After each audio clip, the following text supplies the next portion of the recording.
The morning of Prince George's 10th birthday dawned gray and overcast at Adelaide Cottage, mirroring the tension that had been building between William and Catherine for weeks.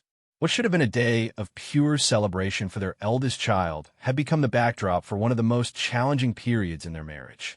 Catherine stood at the kitchen window, watching the rain streak down the glass as she waited for the coffee to brew.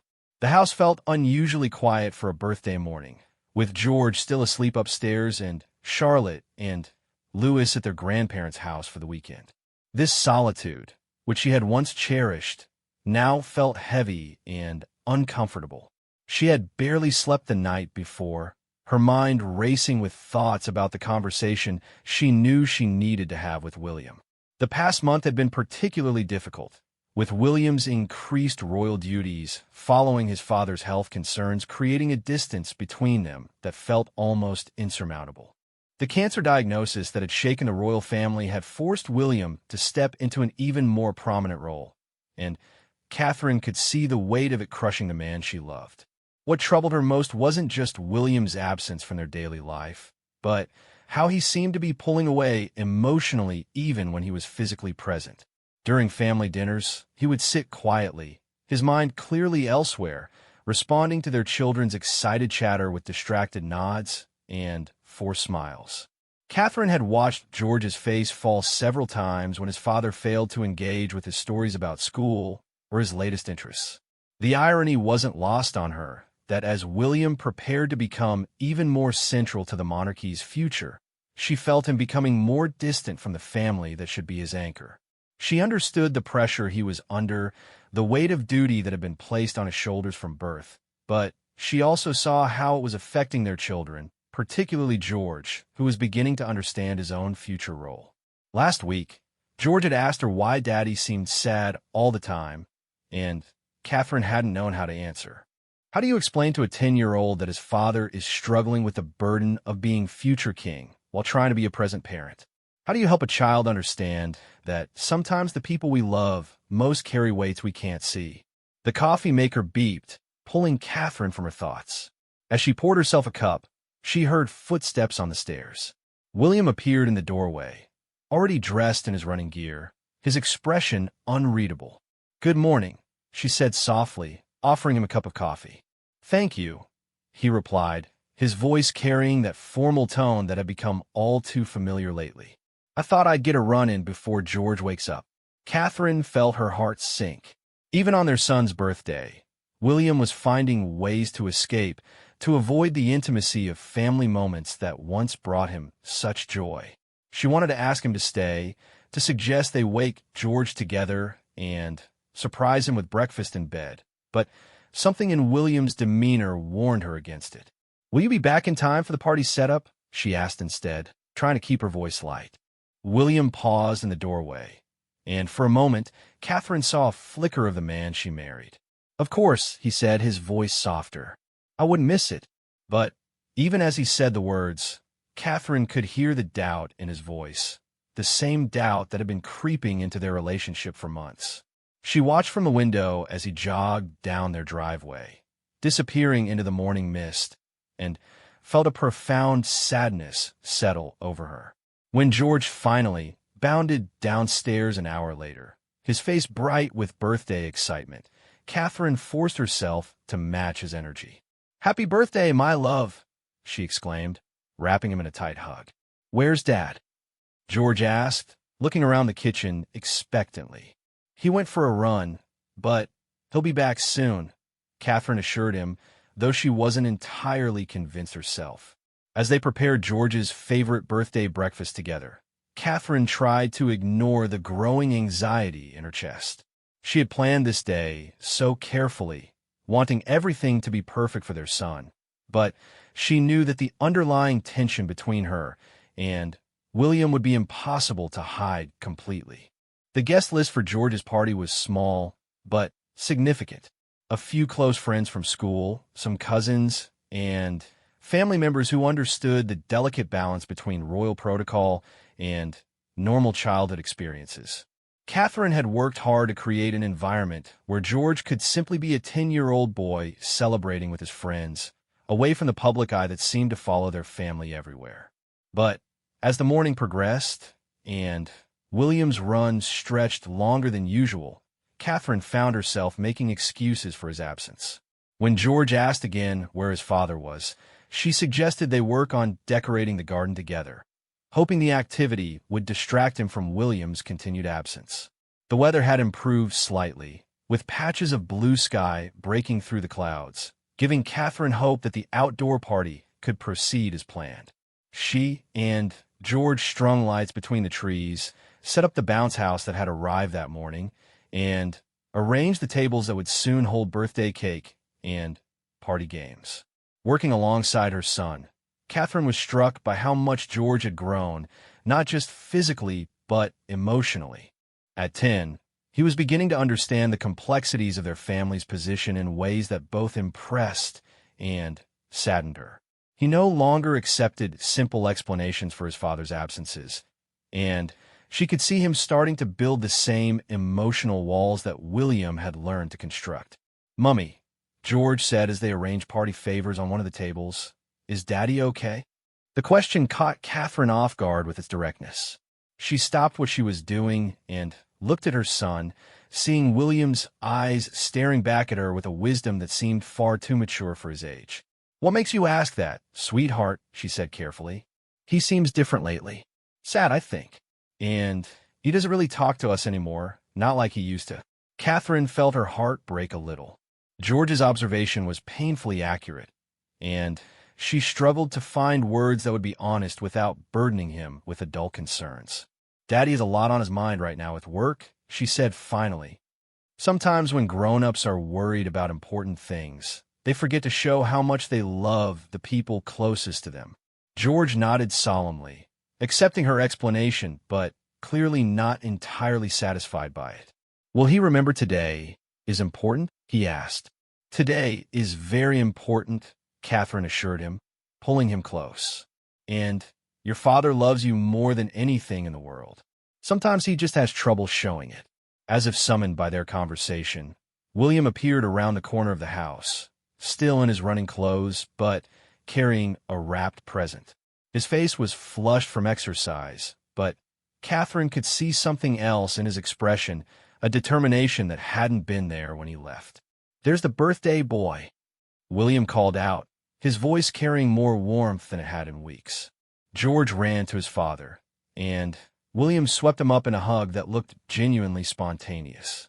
Watching them together, Catherine felt a flicker of hope that maybe, just maybe, they could find their way back to each other. "I have something special for you," William said, handing George the present. "But you have to promise to be careful with it." George tore open the wrapping paper to reveal a vintage camera, similar to one William had owned as a child. "Your grandfather gave me one just like this when I was your age," William explained. "I thought you might like to start taking pictures of things that matter to you." The gift was thoughtful and personal, exactly the kind of present the old William would have chosen. Catherine felt tears prick her eyes as she watched George examine the camera with wonder, already planning what his first pictures would be. "Can I take a picture of you and Mummy?" George asked, looking up at his parents with excitement. William and Catherine exchanged a look across the garden table, and for a moment, the tension between them seemed to dissolve. They moved closer together, William's arms settling around Catherine's waist in a gesture that felt both familiar and foreign after weeks of distance. As George fumbled with the camera settings, trying to figure out how it worked, William leaned closer to Catherine. "I'm sorry," he whispered, his voice so low only she could hear. "I know I haven't been present lately." Catherine looked up at him, seeing vulnerability in his eyes that he'd been hiding for too long. "We need to talk," she whispered back. "Really talk." "I know," he replied. "After the party?" She nodded, and in that moment of agreement, Catherine felt the first real connection they'd shared in weeks. Whatever was happening between them, whatever pressure William was under, they could only work through it together.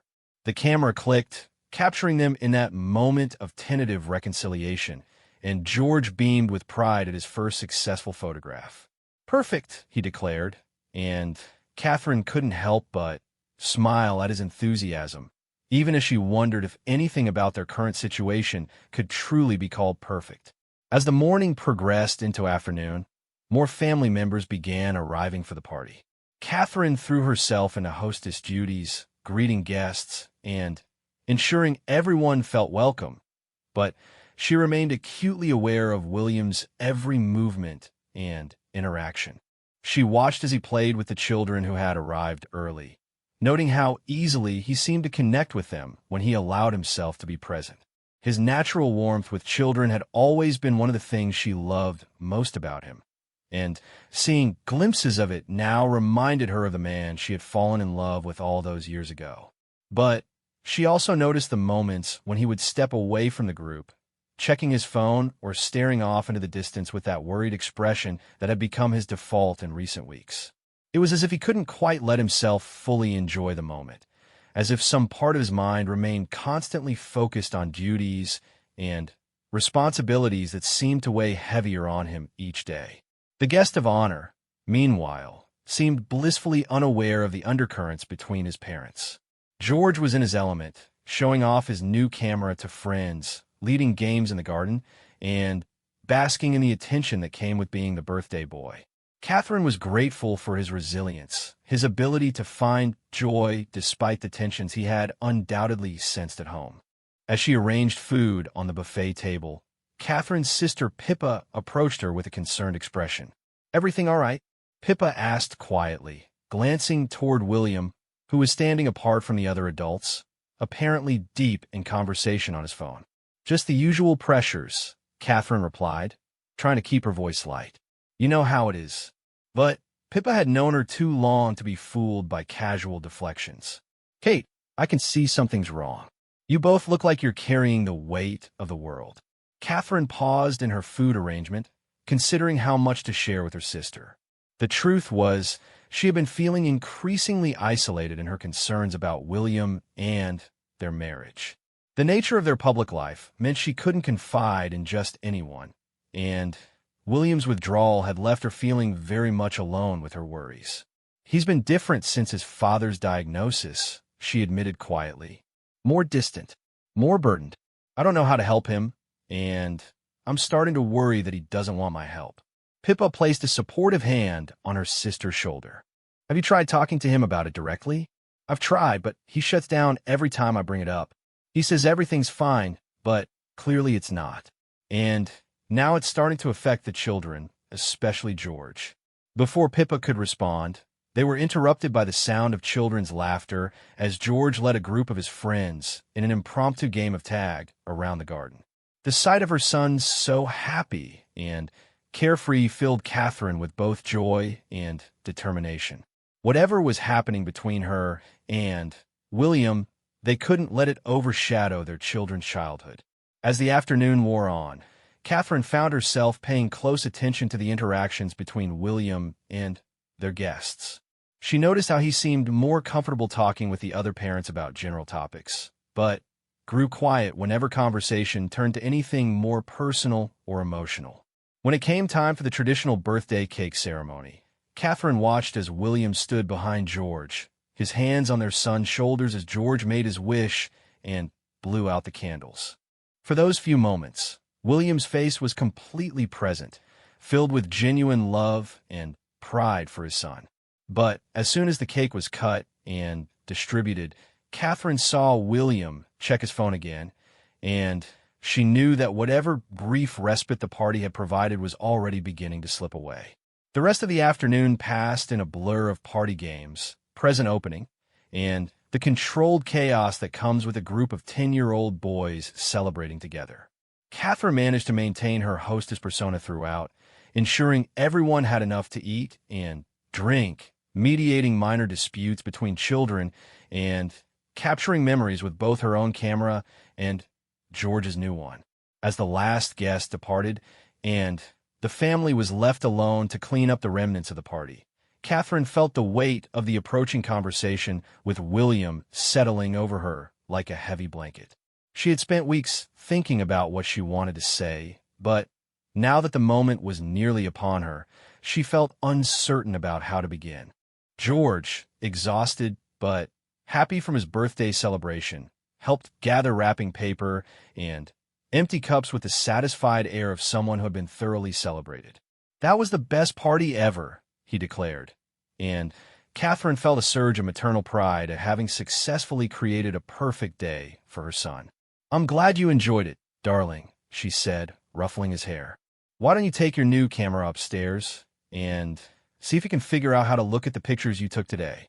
As George headed inside, clutching his camera and chattering about all the photos he planned to take, Catherine found herself alone in the garden with William for the first time all day. The late afternoon sun was casting long shadows across the lawn, and the remnants of the party looked almost melancholy in the changing light.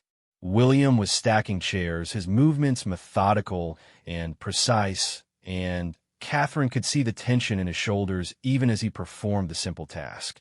She approached him slowly, unsure how to transition from the public family celebration to the private conversation they both knew needed to happen. "Thank you for today," she said finally, her voice carefully neutral. George was so happy. William paused in his chair, stacking, and looked at her directly for the first time in hours. "He deserves to be happy," he said simply. "They all do." There was something in his tone, a resignation or sadness that Catherine couldn't quite identify, that made her heart race with anxiety. "William," she began, then stopped, unsure how to continue. "I know what you're going to say," he said quietly, resuming his work with the chairs. "And you're right to say it." "You don't know what I'm going to say," Catherine replied, moving closer to him. "How could you know when we haven't really talked in weeks?" William finished stacking the last chair and turned to face her fully, and Catherine was shocked by the exhaustion she saw in his eyes. This was more than just being tired from royal duties or concerned about his father's health. This was the bone-deep weariness of someone who felt overwhelmed by life itself. "I know I've been absent," he said, his voice barely above a whisper. "I know I've been failing you and the children. I know that what should be the best years of our family life are being overshadowed by my inability to handle everything that's being asked of me." His honesty surprised her. For weeks, she had been preparing for defensiveness, for denials, for the kind of royal training that taught one to never admit weakness or uncertainty. Instead, she was hearing raw vulnerability from the man she loved. "You're not failing us," she said carefully, "but you are pulling away from us, and we don't understand why." William looked out across their garden, taking in the scene of their son's party cleanup, the evidence of a normal family celebration that felt increasingly rare in their lives. "Because I don't know how to be present for moments like this when I know what's coming," he said finally.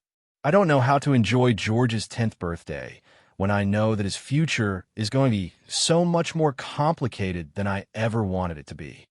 Catherine felt her breath catch in her throat. This was the heart of it, she realized. William wasn't just struggling with current pressures. He was grieving for the childhood his son was already beginning to lose, the normal family life that would become increasingly impossible as George grew older and his own destiny became more apparent. "So you're protecting yourself by pulling away now?" she asked, not accusingly but genuinely trying to understand.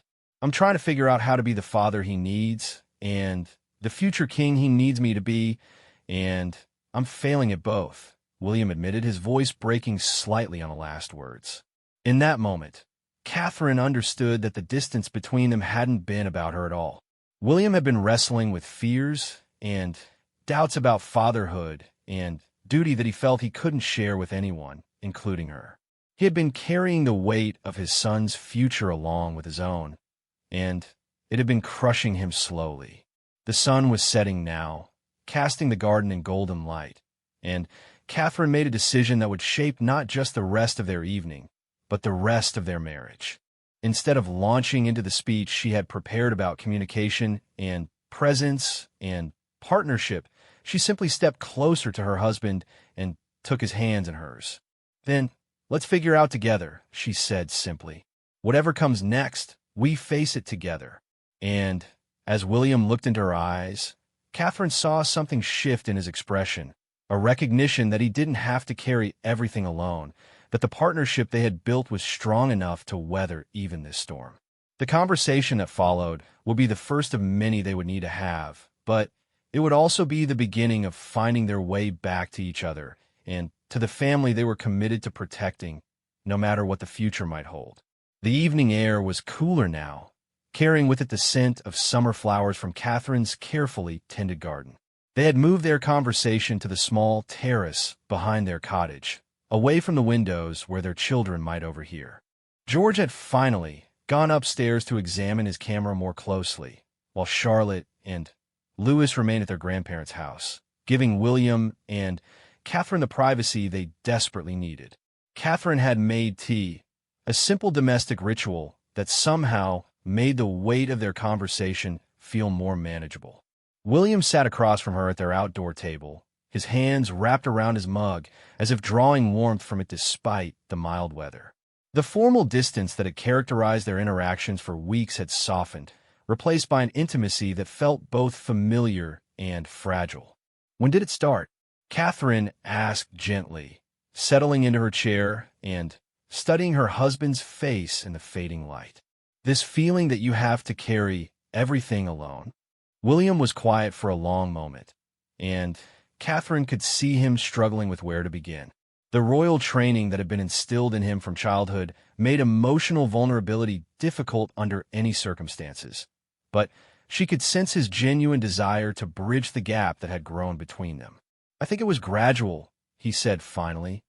"After Papa's diagnosis, there were suddenly all these conversations about transition timelines, about responsibilities I would need to assume sooner than anyone had planned. But it wasn't just the work itself that bothered me." He paused to take a sip of his tea, and Catherine waited patiently, recognizing that he needed time to find the words for feelings he had clearly been suppressing. "It was watching George during those family meetings," William continued, his voice growing stronger as he warmed to the subject. "The way he would listen so intently when the adults talked about duty and service. The questions he started asking about what it means to be a prince, about what his future would look like. I realized that while I was still trying to give him a normal childhood, the world was already beginning to see him differently." Catherine felt her heart ache as she imagined their young son grappling with concepts that even adults found overwhelming. George had always been a thoughtful child, perhaps too thoughtful for his own good at times. She could picture him processing these adult conversations with that serious expression he got when trying to understand something important.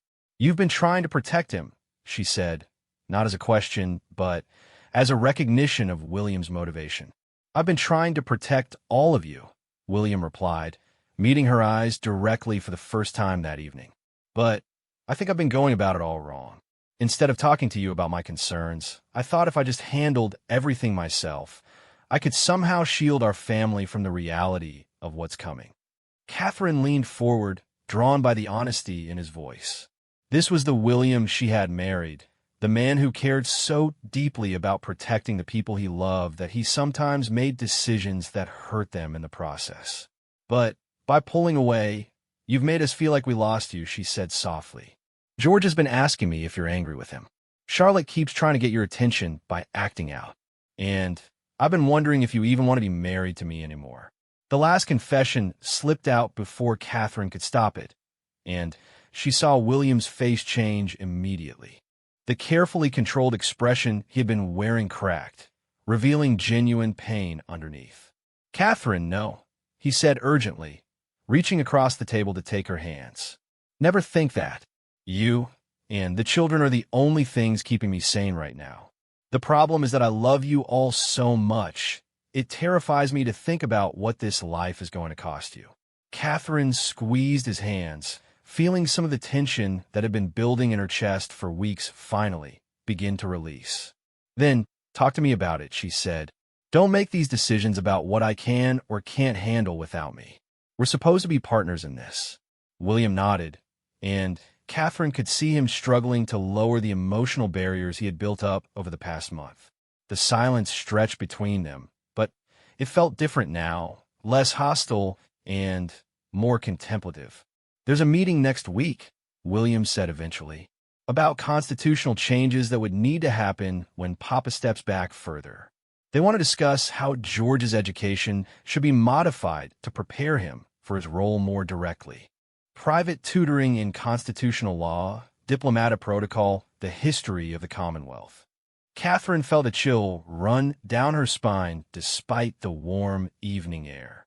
These were conversations about their 10-year-old son's future that sounded more like military briefings than discussions about a child's education. "He's still just a little boy," she said, voicing the protest that William had clearly been carrying alone. "That's exactly what I said," William replied. But the response was that constitutional monarchy requires generational preparation, that George needs to understand his role before he reaches adolescence and starts questioning everything. Catherine could hear the frustration and helplessness in her husband's voice, and she began to understand the impossible position he felt trapped in. As a father, he wanted to protect George's childhood for as long as possible. As future king, he was being told that such protection was a luxury they couldn't afford. "What do you want to do about it?" she asked, deliberately focusing on his desires rather than the institutional pressures. William looked surprised by the question, as if no one had asked him what he actually wanted in weeks. "I want him to have a normal education for a few more years," he said without hesitation. "I want him to play football with his friends and worry about homework and have crushes on classmates. I want him to be 10 years old for as long as possible.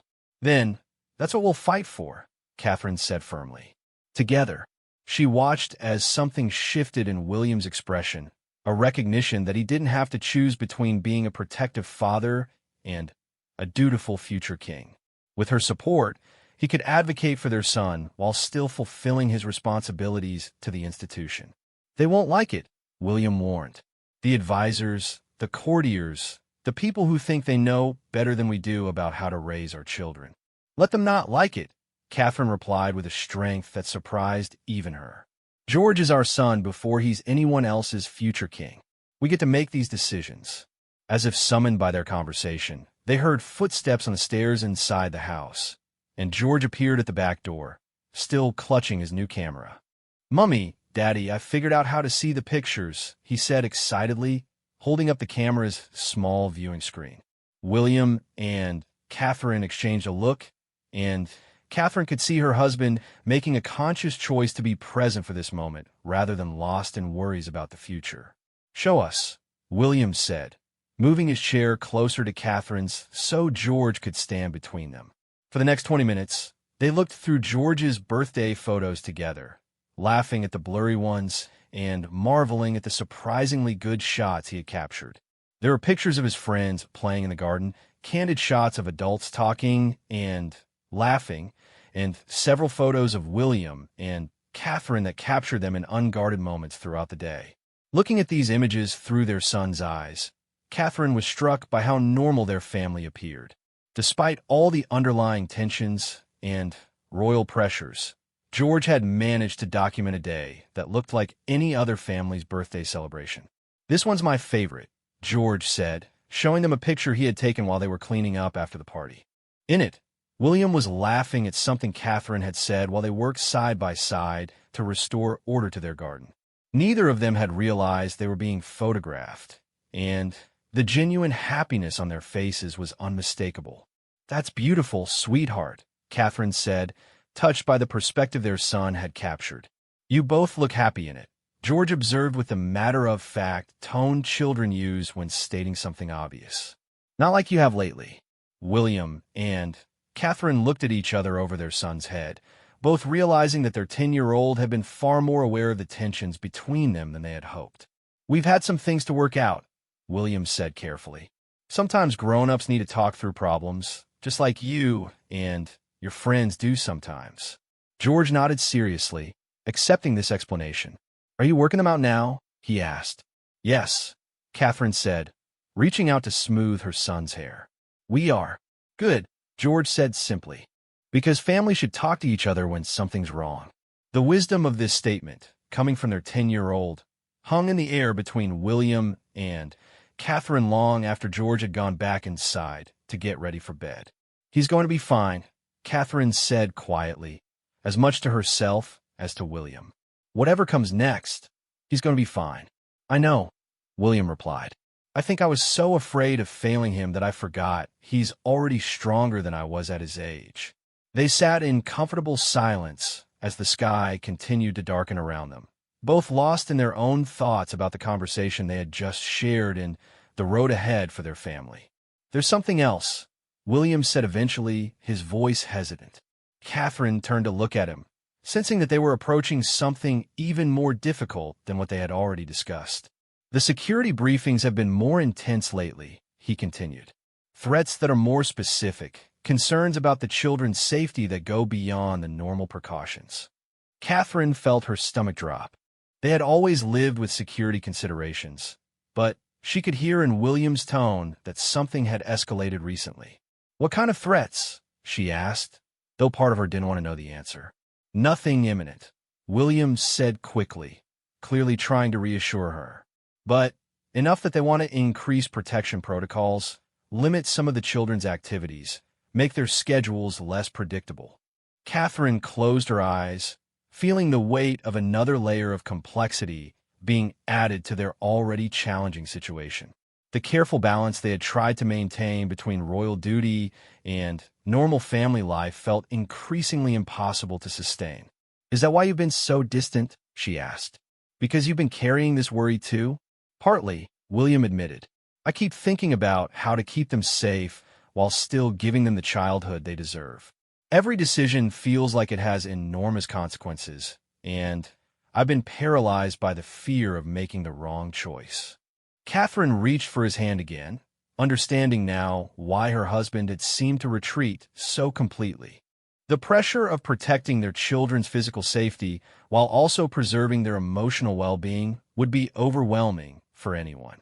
We'll figure out the security issues too, she said firmly. But not by you handling everything alone. These are family decisions, and we make them as a family. William squeezed her hand, and Catherine could see some of the tension leaving his shoulders. For weeks, he had been carrying the weight of their children's safety, their preparation for royal roles, and his own evolving responsibilities without sharing any of it with the person who should have been his closest partner. I'm sorry, he said simply. I thought I was protecting you by not involving you in all these concerns, but I see now that I was just pushing you away. We protect each other by staying connected, Catherine replied, not by building walls. As they prepared to go inside and check on George before his bedtime, Catherine felt cautiously optimistic about the direction of their conversation. They had identified the sources of tension between them, and more importantly, they had recommitted to facing these challenges together rather than separately. Inside, they found George in his room, already in his pajamas, and carefully placing his new camera on his bedside table. Did you have a good birthday, darling? Catherine asked, sitting on the edge of his bed. The best, George replied with genuine happiness. And Mummy? Yes. I'm glad you and Daddy are talking again. It makes the house feel better. William joined them, sitting on the other side of George's bed. We're sorry if we made you worry, he said. Sometimes adults need to work through things, but that doesn't mean anything is wrong with our family. George nodded sleepily, already beginning to succumb to the exhaustion that comes after a day full of excitement and sugar. Will you take pictures with me sometime, Daddy? He asked. I want to learn how to use the camera properly. Of course, William replied, his voice warm with genuine affection. We'll make it a regular thing, you and me. As they tucked George in and said their goodnights, Catherine felt a sense of resolution beginning to settle over their family. The challenges they faced hadn't disappeared, but they were no longer facing them in isolation from each other. Walking back downstairs together, William and Catherine found themselves naturally gravitating toward each other in a way they hadn't in weeks. The physical distance that had characterized their recent interactions seemed to have dissolved along with the emotional barriers. What happens tomorrow? Catherine asked as they turned off the downstairs lights. Tomorrow we start making decisions together, William replied. About George's education, about security protocols, about how to balance everything that's being asked of us. And we start being honest with each other about when we're struggling, Catherine added. Yes, William agreed. No more trying to handle everything alone. As they climbed the stairs together, Catherine felt something like hope beginning to bloom in her chest. The road ahead would still be challenging, filled with pressures and decisions that most families would never have to navigate. But they would navigate it together, as partners, as the team they had always been meant to be. The house settled into quiet around them, with George sleeping peacefully in his room, surrounded by birthday presents and the security of parents who had remembered how much they loved each other. Outside, the security detail maintained their invisible but constant presence, protecting a family that was learning once again how to protect each other emotionally. In their own bedroom, as they prepared for sleep, William and Catherine moved around each other with an ease that had been missing for weeks. The conversation they had shared had created space for intimacy to return, not just physical closeness, but emotional connection. "Thank you," William said as they settled into bed, "for not giving up on us." "Never," Catherine replied simply. "We're in this for life, remember?" And as they drifted off to sleep, closer together than they had been in weeks, both felt confident that their marriage was strong enough to weather whatever storms lay ahead.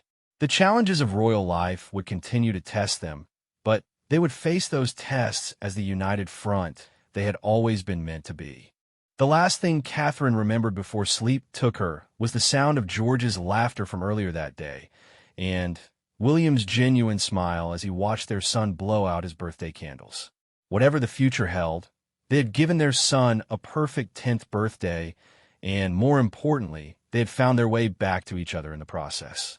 The following morning dawned bright and clear, a stark contrast to the gray uncertainty that had characterized the previous day. Catherine woke to find William already up, but instead of the tense energy that had driven him to early morning runs for weeks, she could hear him downstairs making breakfast with George, their voices mixing in easy conversation. She lay in bed for a few extra moments, listening to the domestic sounds below and feeling something she hadn't experienced in weeks: genuine peace about her family's direction. The conversation they had shared the night before hadn't solved all their problems, but it had restored the foundation of trust and communication that made everything else manageable. When she joined them in the kitchen, Catherine found William helping George download his birthday photos onto the family computer while pancakes cooked on the stove. The scene was so achingly normal, so reminiscent of weekend mornings before the recent tensions, that she felt tears prick her eyes. "Good morning," William said, looking up from the computer screen with a smile that reached his eyes for the first time in weeks. "Morning, Mummy," George called out cheerfully. "Daddy's helping me make a photo album of yesterday." Catherine moved to look over their shoulders at the computer screen, where George's birthday photos were displayed in a grid. Seeing the day documented through their son's perspective gave her a new appreciation for how much joy had actually been present, despite her own anxieties about the underlying tensions. "These are wonderful, George," she said, pointing to a particularly good shot of Charlotte and Louis playing together before they had left for their grandparents. "You really captured their personalities." "Dad says I have a good eye," George said proudly, glancing up at William for confirmation. "You do," William agreed. "Much better than I was at your age." As they worked together to organize the photos and tend to breakfast, Catherine marveled at how quickly the atmosphere in their house had shifted. The heavy tension that had characterized their family interactions for weeks seemed to have lifted overnight, replaced by something that felt both familiar and renewed. But even as she enjoyed this return to domestic normalcy, Catherine knew they still had difficult conversations ahead of them. The issues that had created distance between her and William hadn't disappeared with one honest discussion. Today would bring the real test of whether they could maintain their renewed connection while actually addressing the challenges they faced. After breakfast, while George was upstairs getting dressed for the day, Catherine and William found themselves alone in the kitchen again. The easy conversation flow from the morning continued, but Catherine could sense her husband gathering courage for something difficult. "I've been thinking about what you said last night," William began, refilling his coffee cup with hands that weren't quite steady. "About making decisions together." "What about it?" Catherine asked, settling into the chair across from him. "I want to show you some things," he said. "Documents from the meetings I've been attending, security briefings, education proposals for George. I realize I've been processing all of this alone when I should have been sharing it with you from the beginning." Catherine felt a surge of gratitude for his willingness to include her, but also apprehension about what she was about to learn.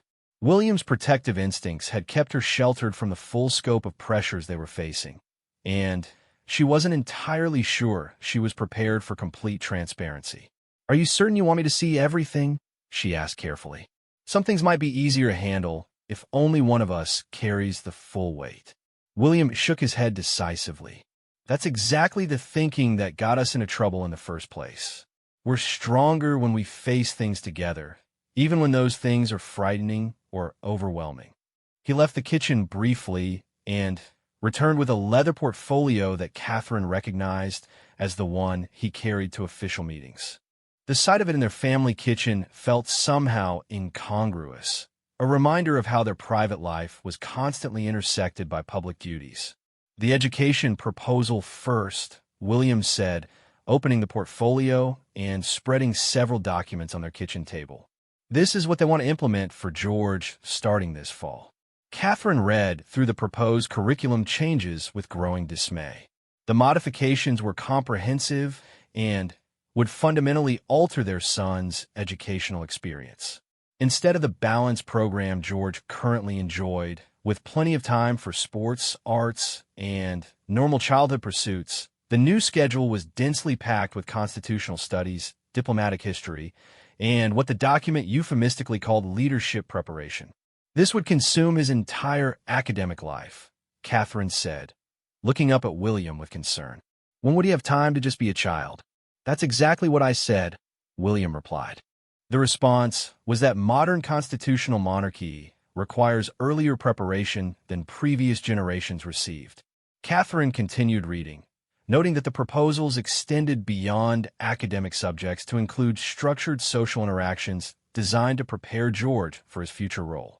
Even his friendships would be scrutinized and managed to ensure appropriate relationships for someone in his position. "They want to control who he spends time with?" she asked, incredulous.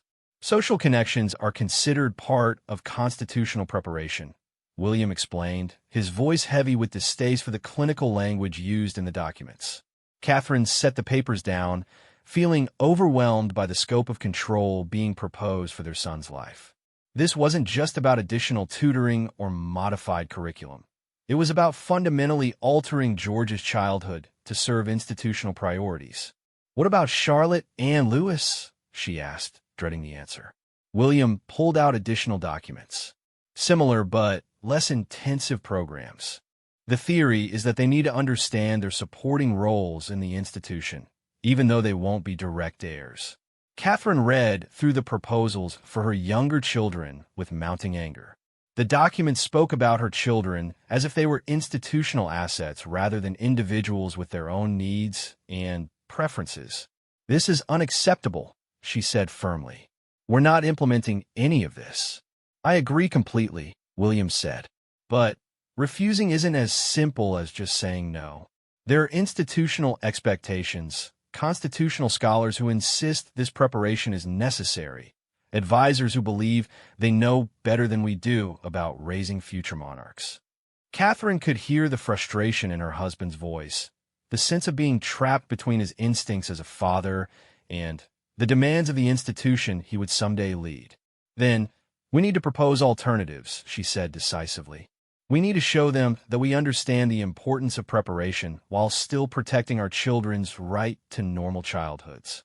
William looked at her with something approaching relief. "I was hoping you'd say that.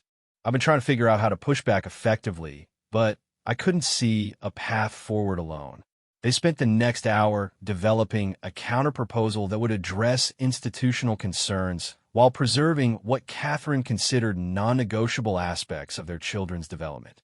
Additional tutoring could be incorporated gradually, but not at the expense of sports, friendships, or creative pursuits. Constitutional education could be introduced through family conversations and experiential learning rather than formal classroom instruction. The key is showing them we take the preparation seriously while maintaining control over how it's implemented, Catherine explained as she made notes on their alternatives. As they worked together on this response, Catherine felt energized in a way she hadn't in weeks. This was what partnership looked like, she realized. Not one person carrying all the burden, but two people combining their strengths to protect what mattered most to them. Now, the security briefings, William said, pulling out a different set of documents. These papers were more troubling than the education proposals, detailing specific threats that had been identified against their family. Catherine read through incident reports and risk assessments with growing concern, understanding now why William had seemed so tense and distracted recently. Some of these are quite serious, she said, looking up at him. Yes, they are, William confirmed. And the security recommendations that go with them would significantly change how we live. The proposed changes were extensive. Modified travel procedures, restricted public appearances for the children, enhanced background checks for anyone entering their circle, and constant security presence even during private family time. We can't live like prisoners, Catherine said after reading through the full list of recommendations. That's what I told them, William replied. But their job is to minimize risk, not to preserve our quality of life. Catherine studied the documents more carefully, noting which threats seemed most credible and which security measures appeared truly necessary versus those that seemed overly cautious. We need to be smart about this, she said thoughtfully. Accept the security measures that genuinely protect our children while pushing back against the ones that would damage their psychological well-being. They worked through each recommendation systematically, categorizing them by necessity and impact on family life. Some measures, like enhanced screening procedures for public events, seemed reasonable. Others, like constant security presence during private family time, felt excessive and potentially damaging to their children's development. The children need to feel safe, but they also need to feel normal, Catherine explained as she made notes about their security counterproposals. Fear-based parenting isn't healthy, even when the fears are justified. William nodded, clearly relieved to have someone else thinking through these complex trade-offs with him. I've been so focused on protecting them from physical harm that I wasn't considering the emotional harm of living in a security fortress. As morning moved into afternoon, they continued working through the various institutional pressures and proposals that had been overwhelming William in isolation. Catherine found that while many of the challenges were indeed serious, they became more manageable when approached as a team. George wandered in and out of their kitchen conference periodically, always welcome, but never fully included in discussions that were beyond his years. Catherine was struck by how relaxed he seemed, apparently sensing that his parents were working together again rather than struggling separately. Are you planning important things? He asked during one of his visits, noting the serious papers spread across their table. We're making sure our family stays strong and happy, Catherine explained. Sometimes that requires adults to make careful plans. George nodded, satisfied with this explanation, and went back to his camera experiments upstairs. He seems different today, too, William observed. More settled. Children feel it when their parents are united, Catherine replied.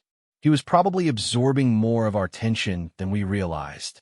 By early afternoon, they had developed comprehensive responses to all the institutional proposals and pressures William had been facing alone. Catherine felt confident that their alternatives struck the right balance between acknowledging legitimate concerns and protecting their family's values. I feel like I can breathe again, William said as they organized their notes and responses. Having you as a full partner in this makes everything feel possible instead of overwhelming. Catherine reached across the table to take his hand. This is how it should always be. We're stronger together than either of us could be alone. As they prepared to put away their work, Catherine reflected on how much their perspective on these challenges had shifted in just one day. The problems hadn't changed, but their approach to solving them had been transformed by renewed trust and communication. When do you meet with the advisors again? She asked. Thursday, William replied. But this time you're coming with me. Catherine felt a flutter of nervousness at the prospect of directly confronting the institutional representatives who had been pressuring her husband. She had attended formal meetings before, but always in a supporting role rather than as an equal partner in family decision-making. "Are you sure that's wise?" she asked. "They might see it as inappropriate for me to be involved in constitutional planning." William's expression grew determined. "They can see it however they want. These decisions affect our children, which makes them family decisions, not just constitutional ones. You're their mother and my wife, which gives you every right to be part of these conversations." Catherine felt a surge of love for her husband's protective instincts, now properly directed at defending their partnership rather than isolating himself with burdens he thought he needed to carry alone. "Then, we'll face them together," she agreed. As they spent the rest of the afternoon enjoying normal family time with George, Catherine felt cautiously optimistic about their ability to navigate the complex pressures of royal life without sacrificing what mattered most to them. The challenges would continue, but they would face them as the united team they had always been meant to be. The afternoon sunlight streaming through their kitchen windows illuminated the documents they had worked on together, evidence of a partnership renewed and strengthened by honest communication and shared purpose. Whatever challenges Thursday's meeting might bring, Catherine felt confident that they were ready to face them together. Thursday morning arrived with an unseasonable chill that seemed to reflect the gravity of the meeting ahead. Catherine stood before her mirror, choosing her outfit with unusual care, knowing that every detail would be scrutinized by advisors who were accustomed to making decisions about her family's life without her input. She selected a navy blue dress that conveyed both authority and approachability, pairing it with pearls that had belonged to Diana. The choice was deliberate, a subtle reminder to the institutional representatives that she understood both tradition and the importance of putting family first. Downstairs, William was reviewing their notes one final time while George ate breakfast, seemingly oblivious to the tension in the air. Catherine marveled at her son's resilience, his ability to remain happily focused on normal 10-year-old concerns while the adults around him wrestled with decisions that would shape his entire future. "Nervous?" William asked quietly as Catherine joined him at the table. "Determined," she replied, accepting the cup of coffee he offered. "We know what's best for our children. Now we just need to make sure everyone else understands that." The drive to the meeting location was unusually quiet, with both Catherine and William lost in their own thoughts about the conversation ahead. They had spent the previous evening rehearsing their main points, but Catherine knew that much would depend on reading the room and adapting their approach to the personalities they encountered. The meeting was scheduled to take place at Clarence House, in one of the formal conference rooms that Catherine always found slightly intimidating with their heavy furniture and portraits of long-dead monarchs watching from gilded frames. Today, however, she drew strength from those ancestral images, remembering that she was part of a long line of people who had struggled to balance institutional demands with personal values. They arrived to find the advisors already assembled around a mahogany table that seemed designed to dwarf individual voices in favor of institutional authority. Catherine recognized most of the faces from previous formal occasions, though this was the first time she would be participating as an equal voice in family policy decisions. Sir Geoffrey Hamilton, the principal private secretary, rose as they entered. His expression was politely neutral, though Catherine detected a slight surprise at her presence in what had traditionally been meetings between William and institutional representatives. "Your Royal Highnesses," he said formally, "thank you for joining us today." "Thank you for accommodating both of us," William replied smoothly, his tone making it clear that Catherine's attendance was non-negotiable. As they took their seats at the table, Catherine felt the weight of multiple gazes assessing her presence. She had attended countless formal events and meetings over the years, but this felt different. Today she wasn't just William's wife providing support. She was a parent advocating for her children's welfare. "We've reviewed the proposals regarding Prince George's educational modifications," William began without preamble. "We have significant concerns about the scope and timing of the suggested changes. Sir Geoffrey consulted his notes before responding. The constitutional scholars feel that earlier preparation is essential for effective transition to future responsibilities. Previous models of education for heirs apparent have proven insufficient for the complexities of modern monarchy. Catherine leaned forward slightly, drawing attention to herself before speaking. "We understand the importance of preparation," she said carefully. "However, we believe the current proposals would be detrimental to our son's overall development as both a future leader and a healthy individual."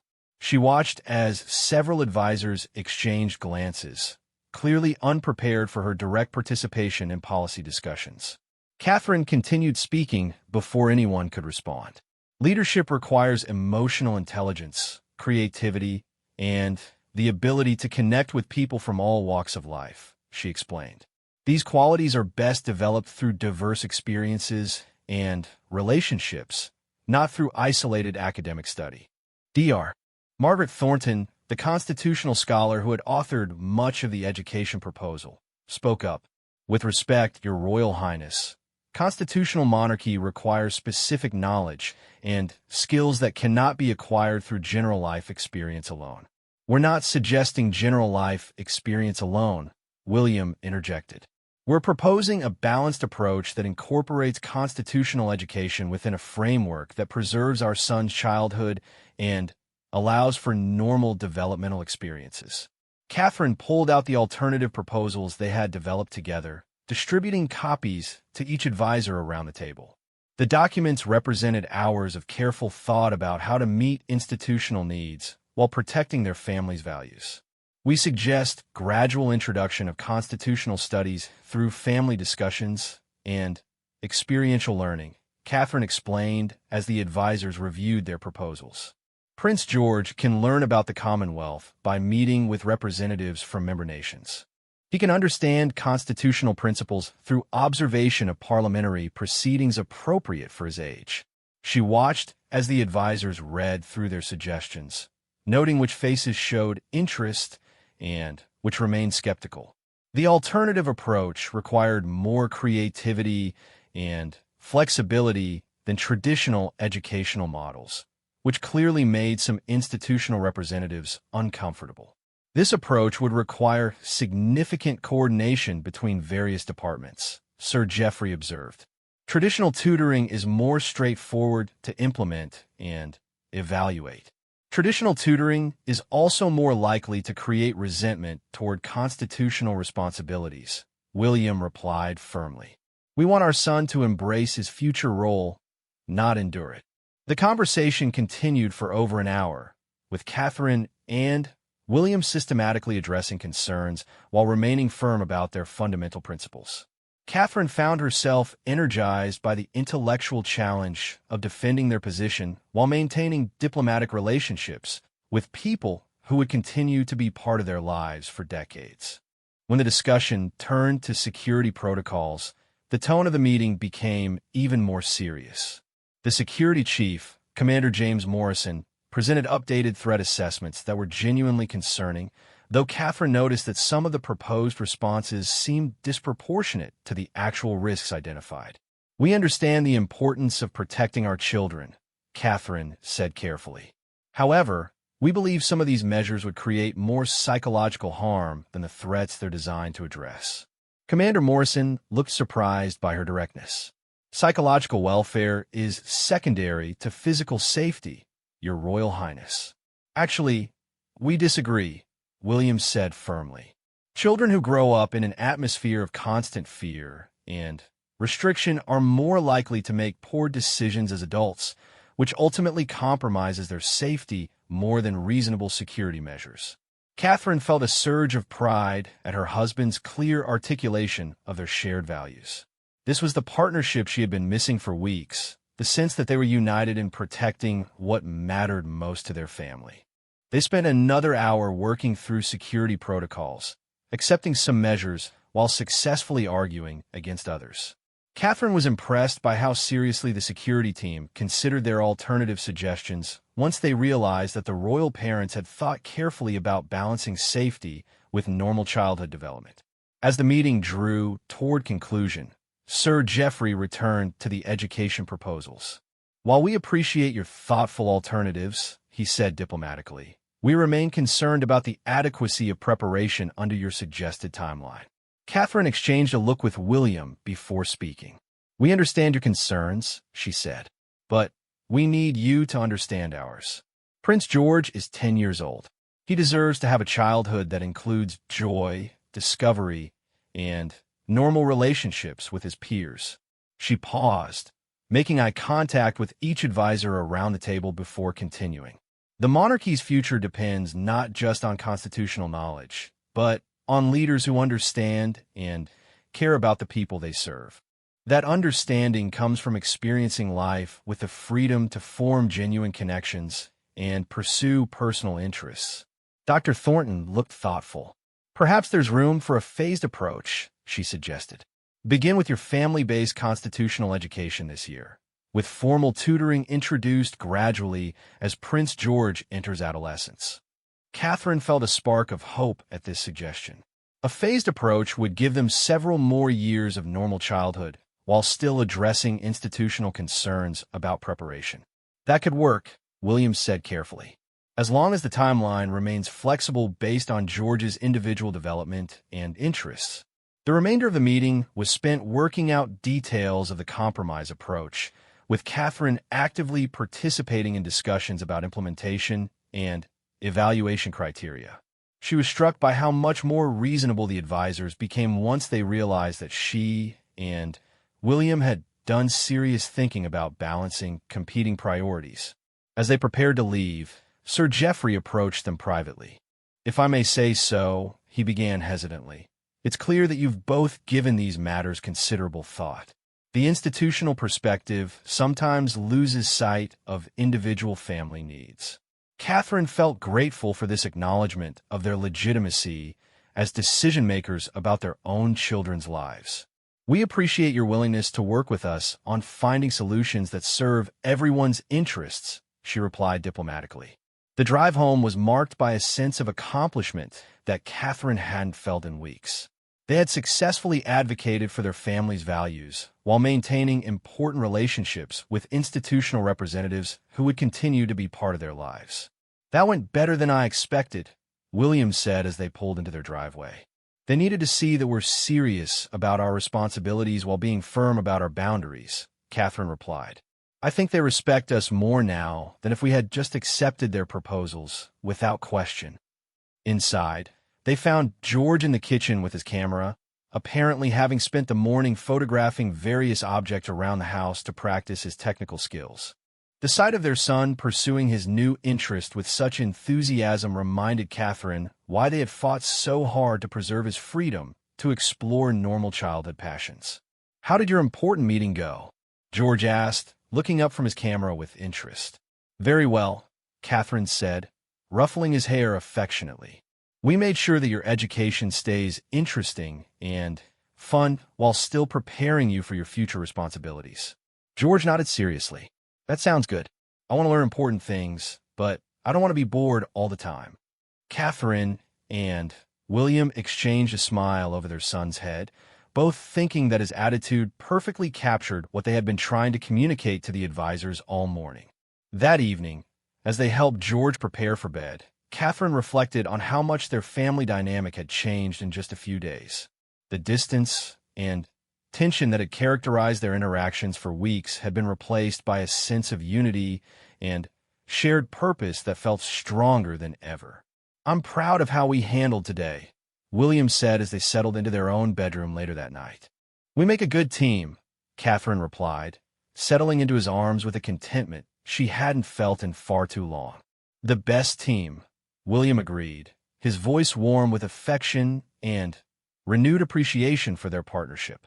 As Catherine drifted off to sleep that night, she felt confident that they had successfully navigated one of the most challenging periods in their marriage. The pressures of royal life would continue to test them, but they had proven to themselves and to the institutional representatives who surrounded them that their partnership was strong enough to protect what mattered most. The last thing she remembered before sleep took her was the sound of George's laughter from earlier that evening as he showed them more photographs from his camera. Whatever challenges the future might bring, they had given their son the gift of parents who put his welfare above institutional expectations, and they had strengthened their own relationship in the process.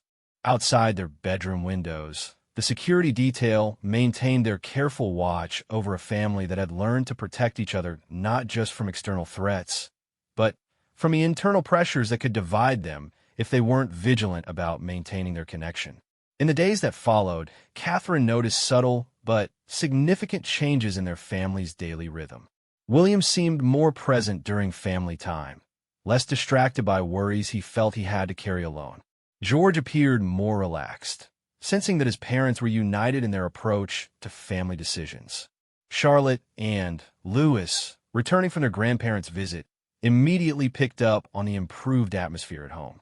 The compromise they had reached with institutional advisors held firm over the following weeks, with gradual introduction of constitutional education that felt more like family conversations than formal instruction. George thrived under this approach, asking thoughtful questions about government and tradition while maintaining his enthusiasm for photography, sports, and friendships. Most importantly, Catherine and William had established new patterns of communication that prevented the kind of isolation that had nearly damaged their marriage. They held weekly family meetings to discuss upcoming pressures and decisions, ensuring that both parents remained fully informed and involved in choices that affected their children. The experience had taught them that the institution they served was made up of people who could be reasoned with, influenced, and educated about the importance of balancing duty with humanity. They learned that standing firm in their values while remaining respectful and diplomatic could actually strengthen their position within the royal family rather than undermining it. As summer progressed into autumn, Catherine often thought back to George's 10th birthday as a turning point for their family. What had begun as one of the most challenging days in recent memory had become the catalyst for positive changes that strengthened every aspect of their life together. The photograph George had taken of his parents working together in the garden on that birthday afternoon remained displayed prominently in their family room, a reminder of their commitment to face whatever challenges might come as the united partnership they had always been meant to be. In protecting their son's right to a normal childhood, they had rediscovered their own ability to choose love and connection over the isolation that institutional pressures sometimes seem to demand. Their marriage had not only survived the test of balancing royal duty with family values, but had emerged stronger, more honest, and more deeply rooted in shared commitment to the people they loved most. Whatever the future might bring for their family and the institution they would someday lead, Catherine and William faced it together as equal partners in both duty and devotion.